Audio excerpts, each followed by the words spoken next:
یاد رکھنا پہلی چیز رسول اللہ کی محبت، دوسری چیز آل البیت کی محبت، اور آل البیت کی محبت صرف معاذ اللہ ہاتھ چومنے تک اور نظر پیش کرنے تک نہیں، بلکہ واقعی سچی محبت جیسے امام احمد رضا کے دل میں تھی۔ امام اہل سنت، میں نے ایسا عاشق اہل بیت کم ہی دیکھا ہے جس کے گھر بیٹیاں بھی پیدا ہوتی ہے تو نام رکھتے ہیں کنیز حسن، کنیز حسین، مصطفی بیگم، مرتضی بیگم۔ اندازہ میں نہیں سمجھتا کسی کے گھر میں ایسے نام ہو، اور باپ دادا یعنی جس کی اصل بھی نبی اور آل نبی کی عاشق ہے اور جس کی نسل بھی نبی اور آل نبی کی عاشق ہے۔ اللہ اکبر۔ لیکن بلکہ امام المتکلمین ان کے والد علامہ نقی علی خان رحمۃ اللہ علیہ ایسے فنا تھے عشق اہل بیت اور عشق رسول میں، آپ اپنی کتاب میں لکھتے ہیں کہ جو رسول اللہ کی اولاد کو دیکھ کر احترام کے لیے اٹھ کے کھڑا نہ ہو، اللہ اس شخص کو لا علاج بیماری میں مبتلا فرما دے۔ تفسیر علم نشرہ میں آپ نے یہ حدیث لکھی ہے کہ جو حضور کی آل کی تعظیم کے لیے کھڑا نہ ہو، اللہ اس کو لا علاج بیماری میں مبتلا فرما دے گا۔ یہ ان لوگوں کا حال تھا۔ امام اہل سنت کی کیفیت یہ تھی، عید کی نماز پڑھ کر کبھی اپنے ماں باپ کو پہلے سلام نہ کیا، بلکہ سیدوں کو ڈھونڈتے تھے، پہلے ان کو سلام کر کے عید کی مبارکباد پیش کرتے تھے، اس کے بعد اپنے ماں باپ کو عید کی مبارکباد پیش کرتے تھے۔ ایسا عاشق رسول ہمارے درمیان تھا۔ اللہ اکبر۔ ہاں کیا بلکہ ہے، اللہ اکبر۔ اور ان کے عشق نے ان کو بہت بلند کر دیا، اتنا بلند کیا کہ آج ان کا نام سنیت کی پہچان بن گیا، اور ان کا حال یہ ہے کہ سب ان سے جلنے والوں کے گل ہو گئے چراغ، احمد رضا کی شمع فروزہ ہے آج بھی۔ تو لیکن ایک بات میں عرض کروں، اس میں جملہ ضرور ایڈ کروں گا، لیکن اہل بیت کی محبت کے نام پر کسی صحابی کی توہین نہیں کی جا سکتی، کسی صحابی کی بے ادبی نہیں کی جا سکتی۔ یاد رکھنا اور اچھی طرح یاد رکھنا، اہل سنت کے نزدیک ایک آنکھ اہل بیت، ایک آنکھ صحابہ۔ ہم لوگ کانے نہیں ہیں بلکہ دو آنکھ والے ہیں، اور ایک دامن، ایک ہاتھ میں اہل بیت کا دامن، ایک ہاتھ میں صحابہ کا دامن۔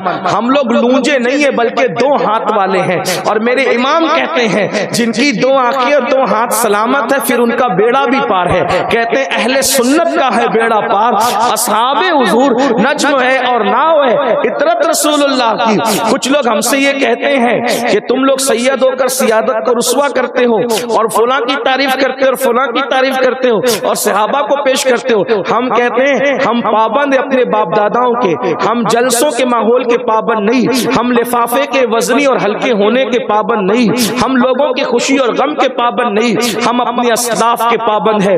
میں بس اتنا جاننا چاہتا ہوں، جن کو رسول اللہ نے معاف کر دیا، لا تسریب علیکم الیوم فرما کر، جس کو حضور معاف کر دیں، امتی کا حق بنتا ہے کہ وہ ان کا حساب کتاب کرے گا۔ جن کو استنجا کی سنتیں نہیں پتا وہ صحابہ کا حساب کریں گے۔ اللہ اکبر۔ اور ایک بات میں آپ سے عرض ضرور کرنا چاہتا ہوں، برا جس کو لگے وہ دو روٹی گھر جا کے زیادہ کھائیں، لیکن بات ہمیں آپ کی رضا کی نہیں، اللہ کی رضا کی ہے۔ ایک بات اچھی طرح یاد رکھنا، جو اشارے کنائے میں صحابہ کی گستاخی کرے گا، نہ اس کا فرض قبول کیا جائے گا نہ اس کا نفل قبول کیا جائے گا۔ اس کو اچھی طرح یاد رکھیے گا، اور یہ بھی یاد رکھیے گا آقا نے جس کو معاف کر دیا ہے ہم اس کے بارے میں کچھ نہیں کہہ سکتے۔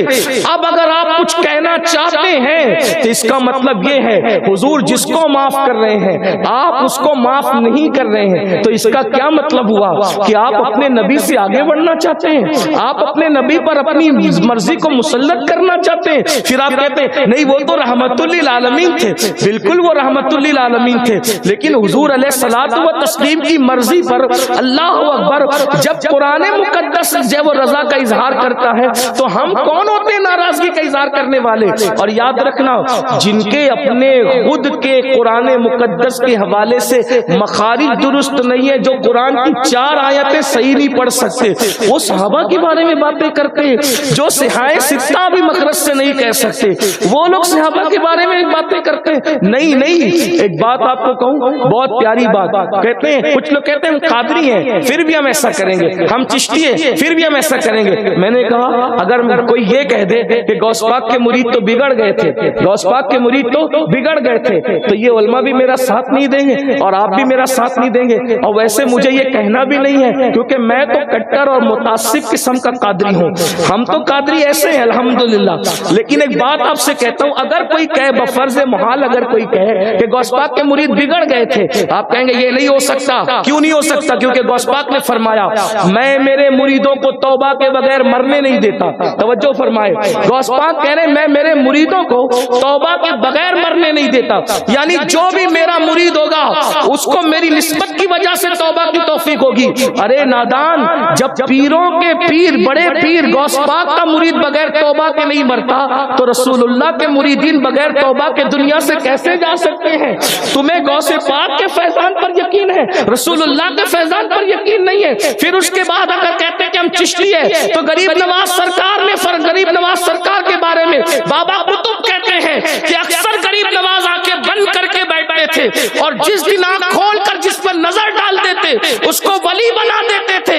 نادان، جب غریب نواز کی نگاہ میں یہ فیضان ہے تو ان کے نانا محمد الرسول اللہ کی نگاہ کا عالم کیا ہوگا؟ اس لیے منہ کھولنے سے پہلے کچھ سوچا کرو۔ تو اہل البیت کی محبت ہم کو سکھانے کا، اور تیسری بات اور آخری بات فرمایا اپنی اولاد کو قرآن کی تعلیم دو، تعلیم قرآن عام کرو، قرآن سکھاؤ اولاد کو۔ بلکہ قرآن کی تعلیم تو دور کی بات، ہمیں تو قرآن پڑھنا بھی نہیں۔ کتنا بڑا رونا ہے کہ 60 سے 70% مسلمان ہیں جسے قرآن پڑھنا نہیں آتا۔ صوفیہ فرماتے ہیں جنہوں نے دنیا میں قرآن پڑھنا نہیں سیکھا، جب وہ قیامت کے دن اٹھیں گے تو اندھے اٹھیں گے، ان کی آنکھیں نہیں ہوگی، وہ اندھے اٹھیں گے۔ کتنی خراب بات ہے، سوچیں کتنی بری بات ہے۔ قرآن نہیں پڑھنا جان رہے ہو، قرآن پڑھو۔ کمپیوٹر سیکھتے ہو، موبائل سیکھتے ہو، تجارت کرنا سیکھتے ہو، سب سیکھتے ہو، قرآن سیکھنے میں کیا لگتا ہے؟ 3 مہینے اگر کسی اچھے حافظ قرآن کے ساتھ بیٹھ جاؤ،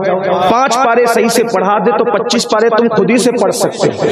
اس لیے قرآن پڑھنا سیکھو اور اپنی اولاد کو اتنا علم سکھاؤ جتنا علم ایک مسلمان کو سیکھنا فرض ہے، جتنا علم ایک مسلمان کے لیے سیکھنا فرض ہے۔ نکاح کب تک قائم رہے گا؟ کیا کہیں گے تو طلاق ہو جائے گی؟ ایمان کیا ہے؟ کفر کیا ہے؟ یہ ساری چیزیں ہمارے چھوٹے چھوٹے بچوں کو بھی آنا چاہیے۔ اتنا علم سکھاؤ کہ جتنا فرض ہے۔ کیا فرض ہے؟ امام اہل سنت نے فتاوی رضویہ شریف میں اس کی پوری فہرست بتا دی ہے ہمیں کہ کتنا علم ایک مسلمان کے لیے فرض ہے۔ اتنا ہر مسلمان کے بچے کو علم ہونا چاہیے کہ اگر نماز کا وقت ہو جائے تو ہمارا ہر بچہ امامت کر سکے، مصلی پہ کھڑا ہو سکے۔ لیکن اب تو حالات یہ ہے کہ نکاح کی تقریب میں اگر کلمہ پڑھاؤ تو میں تو یہ کرتا ہوں کہ مائک اپنے ہاتھ میں لے کے دولہا کو بغیر مائک کے پڑھاتا ہوں، کیونکہ مجھے لگتا ہے کہ ہزاروں کے مجمع میں اس کو مائک دوں گا تو یہ اپنے باپ کی اور اپنے خاندان کی بے عزتی کر بیٹھے گا، کیونکہ اس کو کلمہ پڑھنا نہیں آئے گا۔ تو میں مائک اپنے منہ کے قریب کرتا ہوں، اس کو بغیر مائک کے رکھتا ہوں، کیونکہ نکاح کے وقت ان کو صحیح کلمہ پڑھنا نہیں آتا۔ میں سوچتا ہوں حیرت کی بات ہے، ہنسنے کی بات نہیں، کتنی افسوس کی بات ہے جو شادی کے خوشی کے موقع پر قاضی کے پڑھانے سے کلمہ نہ پڑھ سکے۔